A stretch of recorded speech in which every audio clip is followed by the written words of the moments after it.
तो प्रधानमंत्री मोदी इटली पहुंच चुके हैं और इटली के अपुलिया प्रांत के बोर्गो इग्नेजिया में आयोजित G7 समिट में राष्ट्राध्यक्षों से वो मुलाकात करेंगे।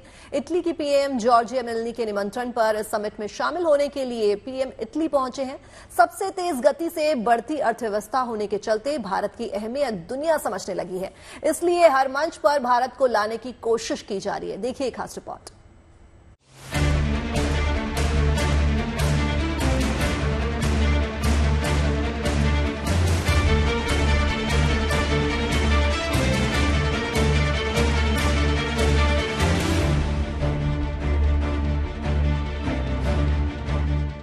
प्रधानमंत्री नरेंद्र मोदी के इटली पहुंचने से पहले ही G7 समिट पर हिंदुस्तानी संस्कृति की छाप दिखने लगी है।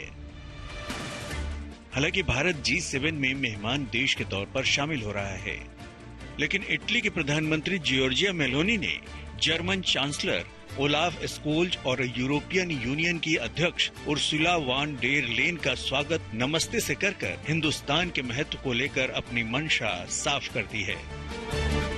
7 देशों के इस समूह का भारत हिस्सा नहीं है, लेकिन इटली की तरफ से बुलावा आने के बाद प्रधानमंत्री 14 जून को होने वाले आउटरीच देश के रूप में G7 शिखर सम्मेलन में हिस्सा लेंगे। भारत अभी तक 10 बार G7 समिट में शामिल हो चुका है। पीएम मोदी प्रधानमंत्री पद पर रहते हुए अब से पहले 4 बार G7 समिट में शिरकत कर चुके हैं।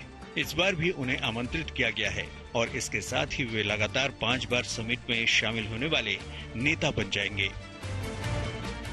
G7 देशों के अलावा इस समिट में शामिल होने वाले देशों में भारत अकेला आमंत्रित नहीं है।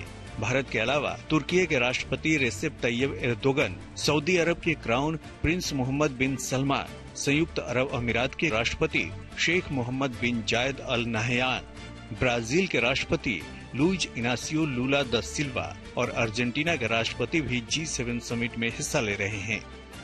G7 शिखर सम्मेलन में भारत को आमंत्रित करने की कुछ वजह जानकार मान रहे हैं।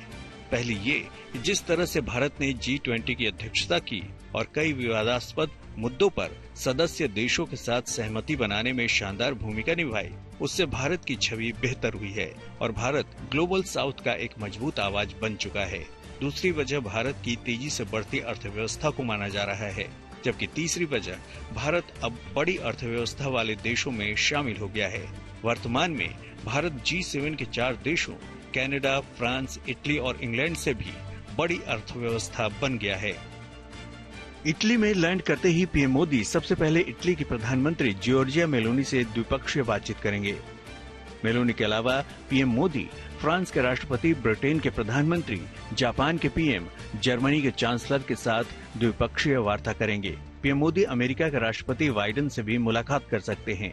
इस दौरान व्यापार के अलावा रणनीतिक मसलों पर भी बातचीत होने की संभावना है। इस बार G7 समिट ऐसे वक्त में हो रहा है जब दुनिया में 2 भीषण लड़ाइयां यानी रूस यूक्रेन और इजराइल हमास के बीच लड़ाई चल रही है। यूक्रेन के राष्ट्रपति व्लादिमीर जेलेंस्की को भी खास तौर पर आमंत्रित किया गया है। इस बार G7 की बैठक में कुछ खास मुद्दों पर बातचीत होने की उम्मीद है, जिनमें जलवायु परिवर्तन, आर्टिफिशियल इंटेलिजेंस, पर्यावरण, खाद्य सुरक्षा, मिडिल ईस्ट और यूक्रेन विवाद, वैश्विक चुनौतियां शामिल हैं।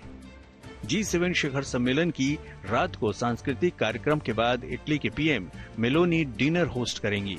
अपने तीसरे कार्यकाल की पहली विदेश यात्रा पर पीएम इटली में हैं, क्योंकि प्रधानमंत्री मोदी का इस सम्मेलन में भाग लेना काफी अहमियत रखता है।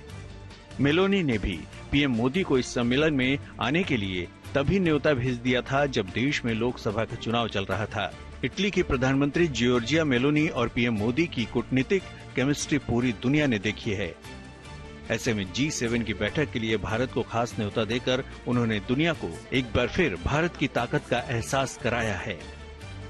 Bureau report, good news today.